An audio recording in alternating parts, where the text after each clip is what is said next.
피제 스피너라는 장난감이 있습니다. 베어링을 축으로 회전하도록 만든 심심풀이 장난감인데 국내 연구진이 이를 응용하여 손으로 돌리면 1시간 내에 세균 감염 질환을 확인할 수 있는 진단용 스피너를 만들었다고 합니다. 이번에는 해당 연구 성과에 대해 알아보겠습니다.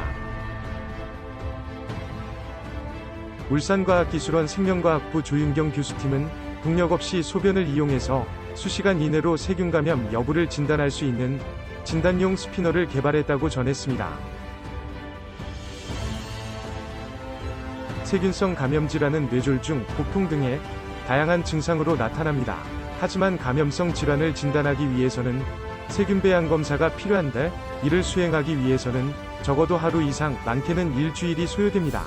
이 때문에 작은 병원에서는 정확히 어떤 감염 질환인지 알 수 없기 때문에 증상만으로 경험적인 항생제를 사용하게 됩니다.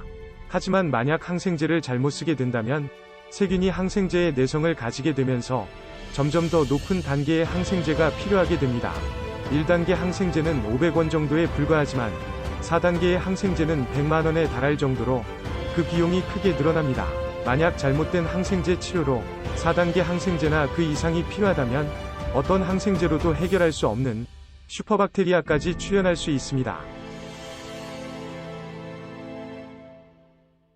앞서 말했듯이 세균 배양 검사를 단축시키기 위해서 미세유체 칩을 이용한 검사 진단 키트를 사용하게 되는데 여기에는 복잡한 펌프나 회전장치 등의 제어 장비가 필요해서 개발도상국이나 오지에서 사용하기에는 인프라가 갖춰져 있지 않기 때문에 사용하기 어렵습니다.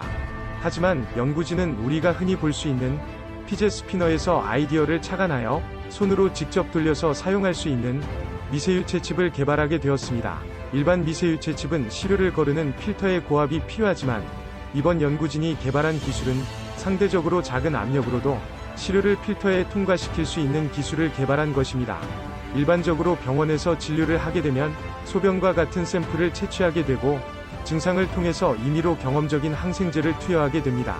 그리고 해당 샘플을 중앙연구소에 전달하여 소변 분석과 세균 배양을 하게 되는데 이러한 세균검사법에서는 짧게는 하루, 많게는 일주일이 걸렸습니다. 하지만 이번 연구진이 개발한 진단용 스피너를 이용하면 1시간 이내로 결과를 확인할 수 있었습니다.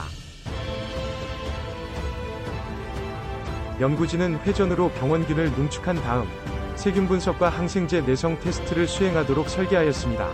예를 들어 진단 스피너에 소변 1ml를 넣고 돌리면 필터 위에 병원균이 100배 이상 농축됩니다. 이 필터 위에 시약을 넣고 기다리면 세균의 농도를 색깔에 따라 육안으로 확인이 가능하고 세균의 종류도 파악할 수 있습니다. 이는 항생제 내성 테스트를 하는데도 용이합니다. 항생제와 세균 감염이 의심되는 소변을 넣고 농축시킨 뒤 세균이 살아있는지 여부를 시약 반응으로 테스트하는데 농축에 5분, 반응에 45분 밖에 걸리지 않아서 감염과 내성 여부 확인에 총 2시간이 채 걸리지 않습니다. 아무리 좋은 기술이라도 가격이 비싸다면 사용하기 어렵겠죠. 하지만 이 진단 스피너는 한 개당 600원 정도밖에 하지 않고 비전문가들도 쉽게 진단할 수 있어서 개발도상국과 오지에서 사용이 가능합니다. 현재 인도 티루치라팔리 시립병원에서는 진단용 스피너를 이용한 임상 연구를 진행했는데 세균 배양 검사 결과를 1시간 이내로 확인할 수 있었습니다. 뿐만 아니라 기존의 세포 배양으로 실패한 케이스도 배양에 성공하였고 증상만으로 항생제를 잘못 투여한 경우도 59%에서 0%로 바로잡을 수 있었다고 합니다. 이변 연구를 진행한 유니스트 조윤경 교수는 미세유체 칩 내 유체 흐름에 대한 기초 연구를 토대로 새로운 미세유체 칩 구동법을 개발했다는 의미가 있다며 항생제 내성 검사는 고난도이고 실험 장비가 많이 필요했는데 이번 연구로 빠르고 저렴하고 정확한 세균 검출이 가능해져 개발도상국이나 오지의 의료 수준을 증진시킬 수 있을 것이다. 라는 전망을 내놓았습니다. 적정기술이라는 단어를 들어보셨나요? 적정기술이란 지역사회의 인프라 수준을 고려하여 만드는 기술로 선진국은 기술이 충분히 발달되어 그 대응이 잘 되지만 개발도상국은 인프라가 많이 부족하여 선진국의 기술이 쓸모없는 경우가 많습니다. 이를 해결하기 위해 기술의 개발 방향을 개발도상국의 인프라 수준에 맞추는 것이 바로 적정기술입니다. 적정기술의 핵심은 환경오염을 유발하지 않으면서 지역 구성원의 생활 수준을 개선시키는 역할을 합니다. 그리고 이러한 적정기술은 전 세계 사람들의 의료 수준과 생존율을 높일 뿐만 아니라 사람의 삶의 질을 높이는 데 큰 역할을 합니다.